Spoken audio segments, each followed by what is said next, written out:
Olá, bem-vindo a mais um vídeo do nosso canal.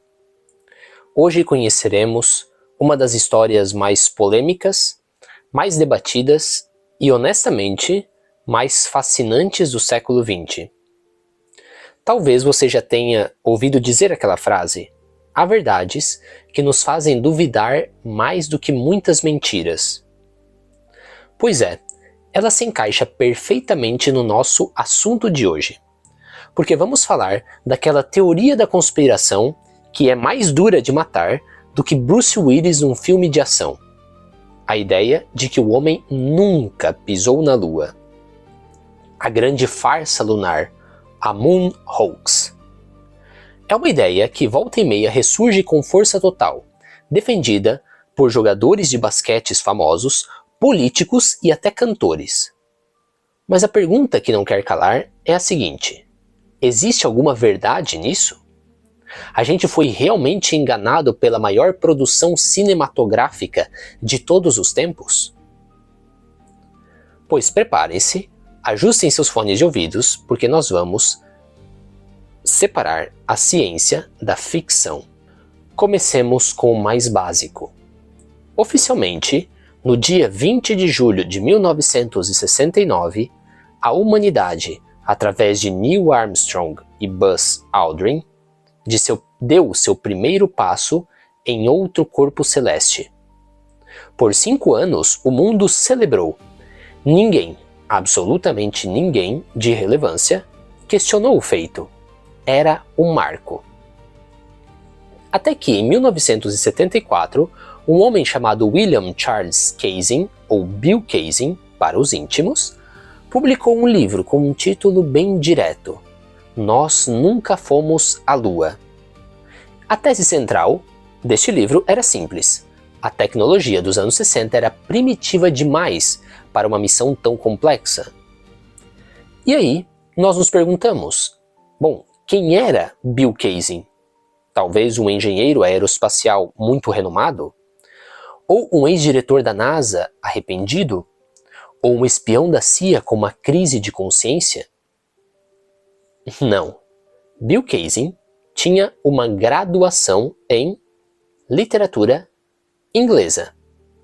Sim, é como se alguém se sentisse mal no meio da rua e eu dissesse: peraí, deixa comigo.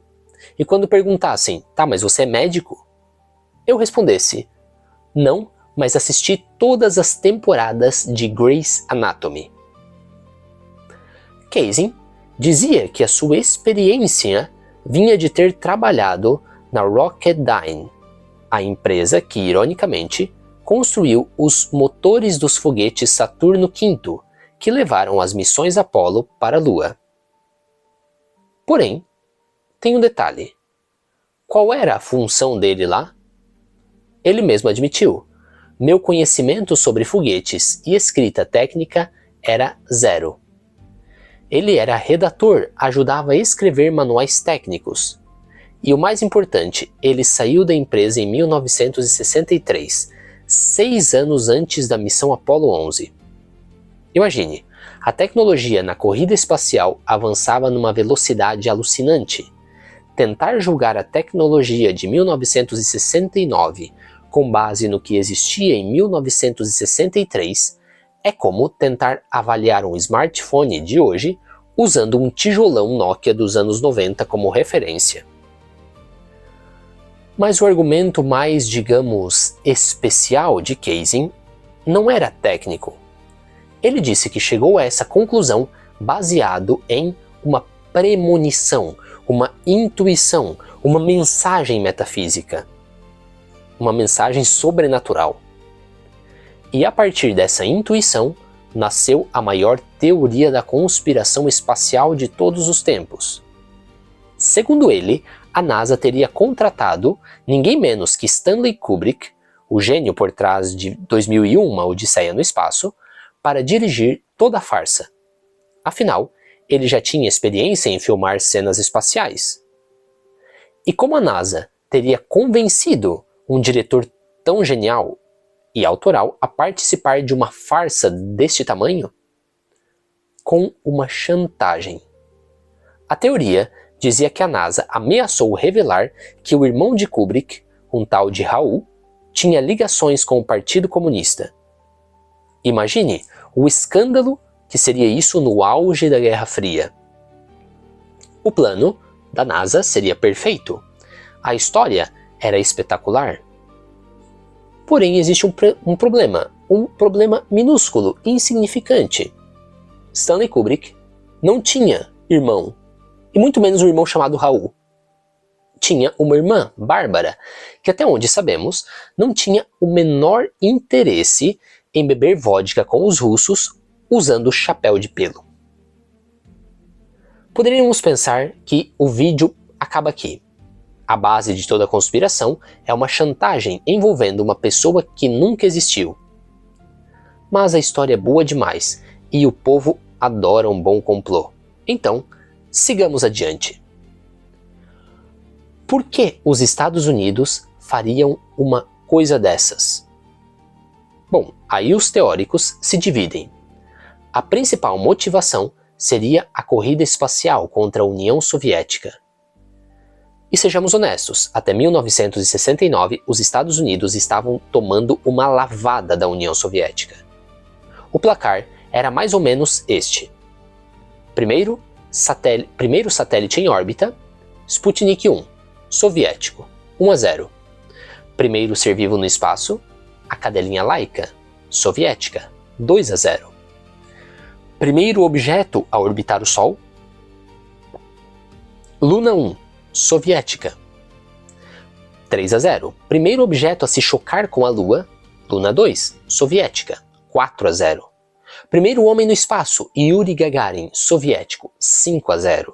Primeira mulher no espaço, Valentina Tereshkova, soviética, 6-0. Primeira caminhada espacial, Alexei Leonov, soviético, 7-0. O placar era tipo União Soviética 10, Estados Unidos 0. Era preciso uma virada espetacular, uma remontada, como dizem no futebol. E o que seria mais espetacular do que colocar um homem na Lua? Outras teorias dizem que a farsa era para desviar a atenção da Guerra do Vietnã, que também não andava nada bem. Ou, numa versão ainda mais pragmática, que era somente para a NASA não perder o seu orçamento bilionário. Algo como, pessoal, ou a gente vai para a Lua ano que vem, ou cortam a nossa verba para o churrasco de fim de ano. Ok, os motivos foram apresentados. Mas, e as provas da farsa? É aqui que a coisa fica realmente interessante. Os teóricos apontam supostas incongruências nas fotos e nos vídeos. Analisemos as 3 mais famosas. Primeira, as pegadas. Pegamos vocês, dizem eles. A bota do traje espacial tem sola lisa, mas as pegadas na Lua têm listras. É a prova do crime. Mas não. Antes de descer da Lua, os astronautas calçavam uma espécie de galocha espacial por cima das botas, com uma sola projetada especificamente para o terreno solar. Isso também evitava levar poeira lunar de volta para dentro do módulo. E uma curiosidade, foi inspirado nessas galochas que o empresário italiano Giancarlo Zanatta criou as famosas Moon Boots, umas botas de neve. Ou seja, a suposta prova da farsa, na verdade, virou moda. Segunda, a falta de estrelas. Como assim? Eles estão no espaço e não tem uma estrela no céu? Claramente foi um estúdio feito muito mal feito. Mas calme, qualquer pessoa que já tentou tirar uma foto do céu à noite com uma câmera sabe que para capturar a luz fraca das estrelas você precisa de um longo tempo de exposição. Acontece que a superfície da Lua, iluminada diretamente pelo Sol, é um espelho gigantesco. É um clarão absurdo. As fotos foram tiradas com tempos de exposição curtíssimo, de 1 por 150, 1 a 250 de segundo. Nesse tempo, a câmera captura o astronauta e o solo brilhante, mas não tem tempo de capturar a luzinha distante das estrelas. É física ótica básica. E a terceira, a campeã de todas, a bandeira tremulando. Mas não tem vento na Lua, como a bandeira está tremulando, é a sua prova definitiva. Porém, a bandeira não está tremulando. Se olharmos bem, a bandeira está esticada por uma haste de metal na parte de cima, para ela não ficar toda caída. E essa haste deu uma leve entortada, o que dá impressão de movimento. Além disso, para fincar a haste no solo lunar, os astronautas tiveram que girá-la, como a gente faz com o guarda-sol na areia. Na Terra, o atrito com o ar para o movimento da bandeira rapidinho, ou do guarda-sol. Na Lua sem atmosfera, a bandeira continua a balançar por inércia por muito mais tempo.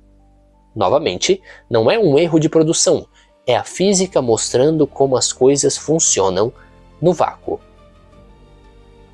Quando apontamos essas explicações, geralmente, o teórico da conspiração muda de assunto, fala de outra suposta prova, ou diz que os astronautas que morreram em acidentes foram, na verdade, uma queima de arquivo. E a discussão nunca acaba. Porém, existe sim um mistério real por trás do pouso na Lua. Um erro inacreditável, uma falha bizarra que a própria NASA cometeu e que por anos alimentou ainda mais as teorias da conspiração. O grande e embaraçoso segredo da NASA é que eles perderam as fitas originais da transmissão do pouso da Lua. É isso mesmo. Parece uma piada? A maior conquista tecnológica da humanidade, o vídeo mais importante da história, e eles simplesmente apagaram. Richard Nafzger, um dos engenheiros responsáveis pela transmissão na época, confessou isso em 2009, morrendo de vergonha. Acontece que o sinal que vinha da Lua tinha uma qualidade técnica muito específica, que não era compatível com os gravadores de TV da época. A solução foi, basicamente, apontar uma câmera de TV para um monitor especial que exibia o sinal original. O que nós vimos na TV foi a gravação dessa gambiarra. O sinal original, de maior qualidade, foi gravado em fitas de telemetria, que eram caríssimas. Anos depois, no final do programa Apollo, para economizar dinheiro, a NASA reutilizou essas fitas. Em algum almoxarifado, um funcionário pegou uma caixa com a etiqueta telemetria qualquer e gravou outras coisas por cima. É como se você gravasse o vídeo do seu casamento numa fita super rara e anos depois sua mãe gravasse a novela por cima sem querer. Um erro colossal, mas um erro humano, não uma conspiração. Felizmente, outras gravações de qualidade superior feitas na época foram restauradas e nos dão uma imagem muito mais nítida hoje. Agora que resolvemos o mistério real, vamos às provas de que realmente o pouso aconteceu. Prova número 1. As pedras. Nós não fomos à Lua só para tirar foto. Nós trouxemos souvenirs. E não foram poucos. Ao todo, as missões Apollo trouxeram de volta 382 quilos de rochas e poeira lunar. Isso é quase o peso de uma moto. Essas rochas foram analisadas por cientistas do mundo inteiro, e elas são inconfundivelmente lunares. Elas são muito mais antigas que as rochas mais antigas da Terra, com algumas datadas em 4,4 bilhões de anos. Elas contêm isótopos que não são comuns aqui, e nelas foi descoberto um mineral novo, batizado de armalcolite, um nome criado a partir dos sobrenomes dos astronautas Armstrong, Aldrin e Collins. Ah, mas poderiam ser meteoritos lunares que caíram na Terra. É uma boa pergunta. Mas não, as rochas trazidas pelos astronautas têm marcas de impacto de micrometeoritos, coisas que só acontecem no vácuo do espaço. Os meteoritos que caem aqui perdem essa camada superficial ao queimar da nossa atmosfera. Não tem como falsificar isso. Prova número 2. Os espelhos. As missões Apollo 11 e 14 e 15 deixaram para trás painéis de espelhos especiais, chamados retrorefletores. Para que servem? Observatórios aqui na Terra podem apontar um laser superpotente para eles. O laser bate no espelho e volta, e medindo o tempo exato dessa viagem de ida e volta, nós conseguimos calcular a distância da Lua com uma precisão de milímetros. E adivinha? Esses espelhos ainda funcionam. Astrônomos do mundo todo os usam até hoje. Se você aponta o laser para qualquer outro lugar da Lua, ele não volta. Só nos locais de pouso da Apollo. Alguém deixou aqueles espelhos lá. Prova número 3. As fotos incontestáveis. Os teóricos usam as fotos como prova da farsa. Mas na verdade, as fotos são a prova definitiva de que pousamos lá. Em 1971, a Apollo 15 tirou fotos espetaculares da superfície lunar, com o contorno das montanhas muito nítido.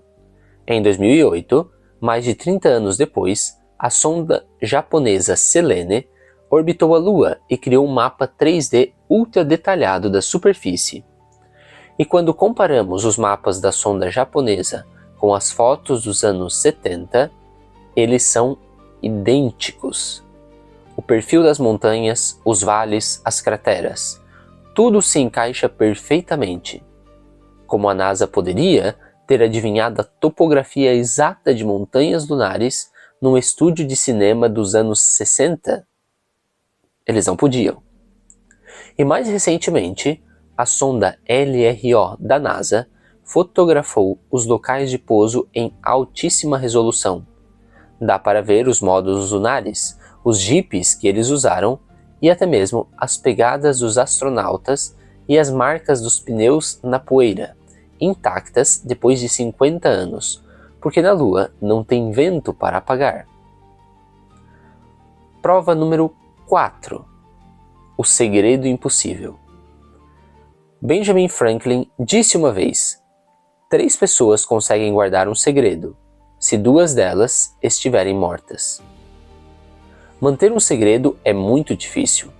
O programa Apollo envolveu mais de 400 mil pessoas, cientistas, engenheiros, técnicos, controladores de voo, pessoal da limpeza.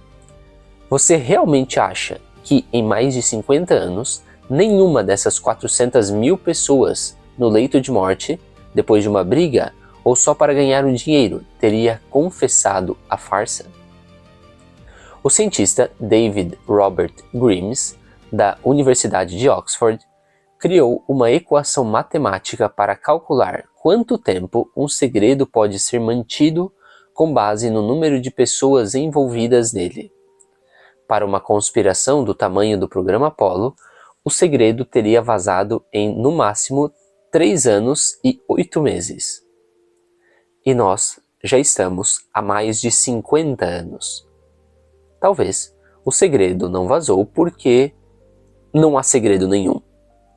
E a prova final, a mais poderosa de todas: os russos.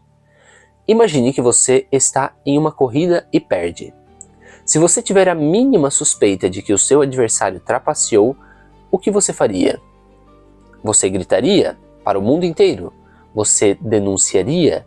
Você exigiria uma investigação? Os soviéticos eram os maiores rivais dos americanos. Eles monitoraram cada segundo das missões Apollo com a melhor tecnologia de espionagem da época. Eles tinham tudo a ganhar desmascarando uma fraude americana. E o que eles fizeram? Ficaram em silêncio. Mais do que isso, eles colaboraram. Durante a missão Apollo 11, eles enviaram os planos de voo de sua sonda não tripulada para a NASA, para garantir que não haveria interferência de rádio. Quando a Apollo 13 teve aquele acidente terrível, a União Soviética colocou seus navios de prontidão para ajudar no resgate.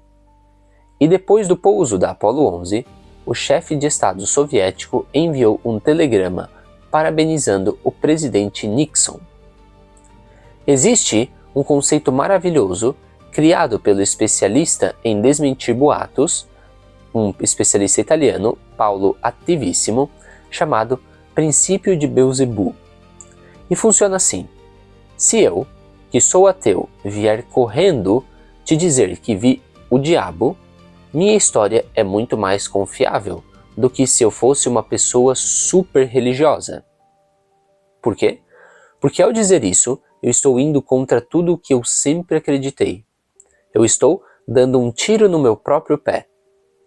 Os soviéticos, ao parabenizarem os americanos, estavam admitindo a sua derrota na corrida espacial. Estavam dando um tiro no próprio pé. Por que eles fariam isso, se não fosse verdade? E para terminar, uma curiosidade. Uma farsa da Lua realmente existiu. Mas foi em 1835. Um jornal de Nova York, o The Sun, publicou uma série de artigos dizendo que o famoso astrônomo Sir John Herschel tinha descoberto vida na Lua com um super telescópio. E não eram bactérias. Eram homens morcego que construíam templos de ouro, castores de 2 pernas e unicórnios azuis. A história foi um sucesso estrondoso. O jornal vendeu como água e se tornou o mais lido do mundo.